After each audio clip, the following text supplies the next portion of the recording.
A city of rapid growth and modern marvels, amidst the hum of technology and ambition, stands a sanctuary, a sacred bridge between the past and the present.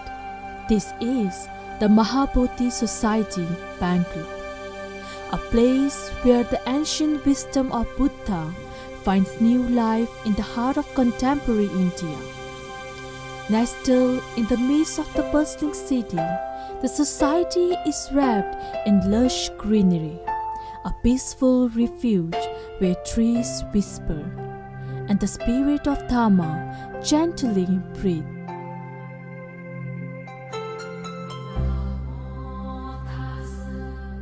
The Maha Bodhi Society is located in the heart of the city Bengaluru, Karnataka in Kalidasa Road, which is in Gandhinagar opposite to Freedom Park. Which was founded in 1956 by Venerable Acharya Buddharakkhita, the society began as a humbling offer of faith with a small herd, a bodhi sapling, and a vision to reviving the Buddha's teaching in his homeland, not just as philosophy, but as a force for transformation. The land on which the society stands today was graciously donated by Mysore Maharaja to Bianca Monasanghe, and she donated to Parapanditji, which laid the foundation for what would become a spiritual and humanitarian landmark in Bengaluru. Namo tassa bhagavato arahato samma sambuddhassa. After completing his education, he was serving in the British Indian Army, and he was posted around the world in different places during the wartime, during the World War II. So when he was posted in Singapore, he saw so much violence and so much cruelties around the world. Then after seeing all these things, he decided to give up all these things and take the religious path, the path of peace and compassion. So when India got independence in 1947, he renounced the world and became a sadhu. After becoming sadhu in 1947, he researched different religions, and he studied the different religions, traveling all around the India, learning from different gurus, different teachers. At the end, he found the Buddha's teaching. He studied a book, a Buddhist text called Dhammapada. He found it very interesting and very meaningful. So he decided to adopt the Buddhism and to propagate the Buddha's teaching in the place of its origin. Then he went to Sri Lanka, Myanmar, and other Buddhist countries and learned the Buddhism from different renowned teachers. After that, in 1956, when the Sixth Buddhist Council was held in Burma, he attended there as editor, and then he came to Nalanda University and taught Buddhism there. Barabandiji took one Bodhi sapling and brought it to Maha Bodhi Society Bengaluru and planted here. Since then, brick by brick and people by people, he built the Maha Bodhi Society. At that time, there were no Buddhist people around here. So he did many humanitarian services and helped the poor people, the needy people, the sick people. He teach the Dhamma, he support them materially, financially, and most importantly, he supported them with Dhamma,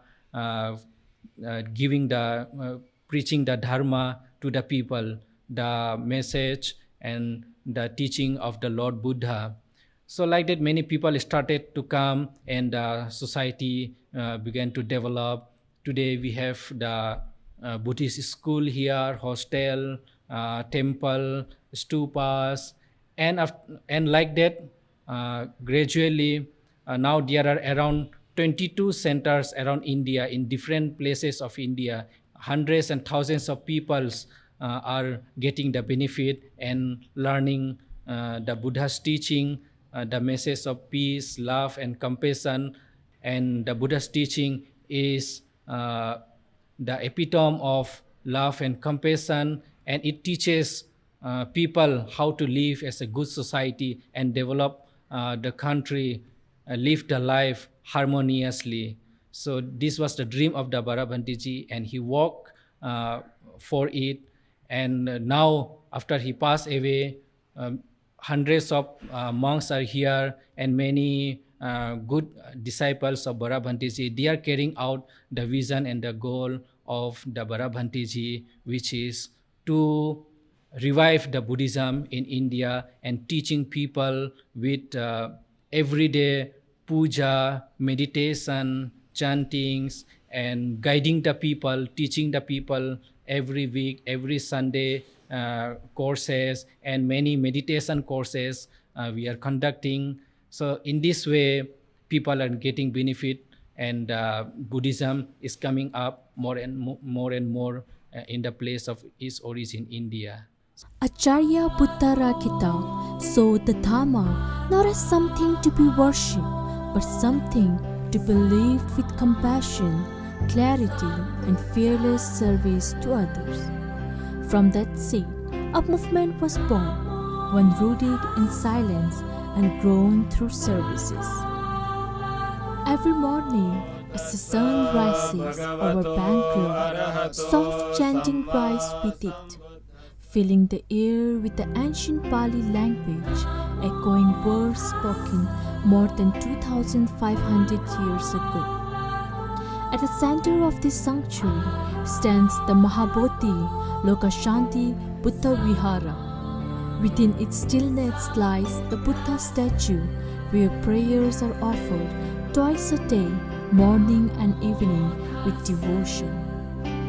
The temple's walls tells the Buddha's journey, from his birth in Lumbini to his enlightenment under the Bodhi trees, his teaching across India, and finally his Parinibbana, inviting visitor not just to witness but to walk the path of awakening.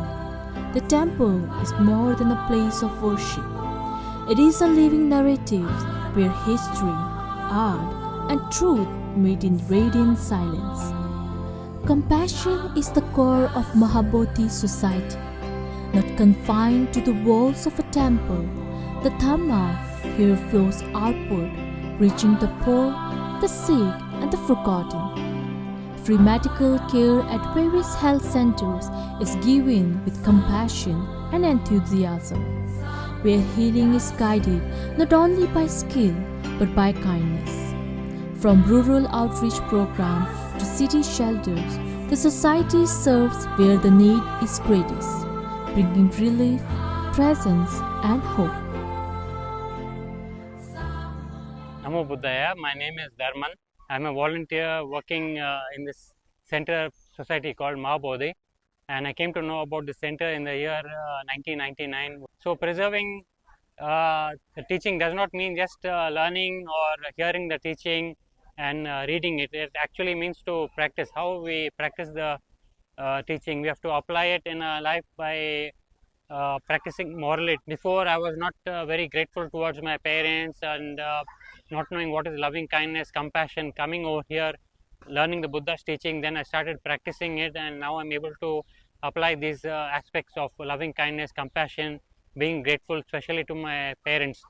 Preserving life means protecting the earth. Through tree plantation drives and environmental education, the Maha Bodhi Society honors the Buddha's reverence for all living beings, one sapling at a time. Even the voiceless are not forgotten.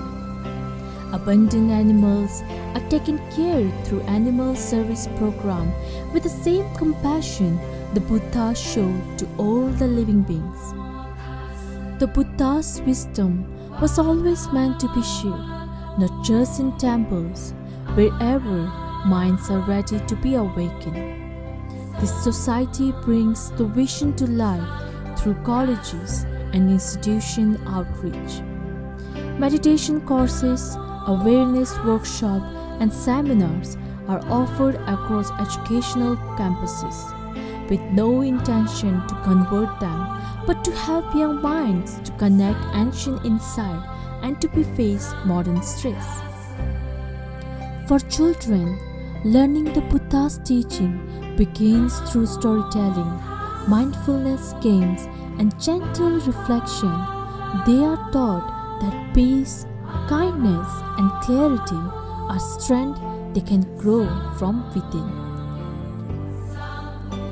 For some, learning the Dhamma isn't enough. They long to live it. Through the Papaja course, lay devotees temporarily ordained as monks. For days or weeks, lay people step into simplicity, rising early, meditating, walking mindfully, and embracing the life of a monk. It's not an escape, but to return, reflect, and walk the path of the Buddha once walked. Something real, a quiet strength that continues even after the ropes are set aside.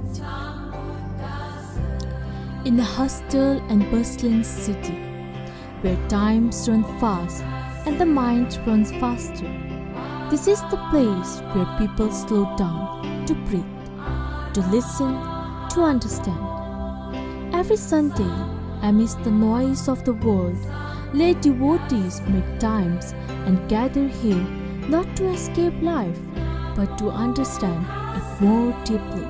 With hearts open and minds ready, they come to hear Buddha's word, Dhamma, spoken in English, Hindi, and Kannada. Because language should never be a barrier, here's the teaching speak to all, not in the language of doctrine, but in the language of life. At the core of the Maha Bodhi campus stands a Bodhi tree, a living descendant of the very tree under which the Buddha attained enlightenment. It is not just a symbol, it is a silent witness to everything this society stands for. It shelters those in pain, it inspires those in search. Like the society itself, it offers without asking, it gives without condition. Around this tree, young minds are being shaped, suffering is being eased, and peace is being planted, not just in soul, but in spirit. The Bodhi tree blooms, and through the Maha Bodhi society, so does humanity. The Maha Bodhi society is not just a monument, it is the living light of the Dhamma, offering peace in a world of noise, connection in a time of disconnection, and trust where fear often grows. And if you ever visit Bangalore, step into this sanctuary. In the heart of concrete city, you will find greenery, stillness, and the quiet strength of Buddha's path. Here, the Dhamma lives, and in its light, may all living beings find peace.